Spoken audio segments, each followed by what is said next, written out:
ராணிப்பேட்டை அதிமுக மேற்கு மாவட்ட செயலாளர் எஸ்.எம். சுகுமார் மற்றும் அதிமுக கிழக்கு மாவட்ட செயலாளர் சு. ரவி ஆகியோர் ராணிப்பேட்டை மாவட்ட ஆட்சியர் சந்திரகலாவை நேரில் சந்தித்து மனு அளித்தனர்.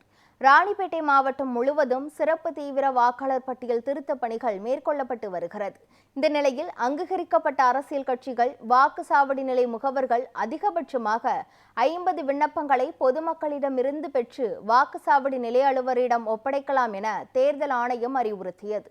இதில் முறைகேடு நடைபெற வாய்ப்பு உள்ளதால் வாக்குச்சாவடி நிலைய அலுவலர்களை வீடு வீடாக சென்று பூர்த்தி செய்யப்பட்ட விண்ணப்பங்களை பெற நடவடிக்கை எடுக்க வேண்டும் என வலியுறுத்தி மனு அளிக்கப்பட்டது. இதனையடுத்து மனுவை பெற்றுக்கொண்ட மாவட்ட ஆட்சியர் தேர்தல் ஆணையத்தின் கவனத்திற்கு கொண்டு செல்வதாக உறுதியளித்தார்.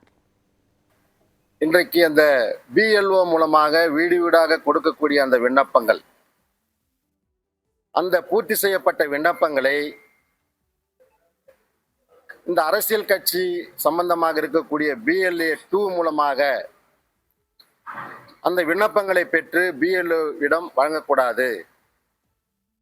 அந்த BLOவே நேரடியாக பூர்த்தி செய்யப்பட்ட விண்ணப்பங்களை வாங்க வேண்டும். அப்படி இல்லை என்று சொன்னால் அந்த வாக்காளர் பட்டியலே சில முறைகேடுகள் ஏற்படும் சூழ்நிலை இருக்கிறது என்று இன்றைக்கு எங்களுடைய கழக பொதுச் செயலாளர் அவர்கள் இன்றைக்கு இந்திய தேர்தல் ஆணையத்திற்கு இன்றைக்கு கோரிக்கை வைத்திருக்கிறார்.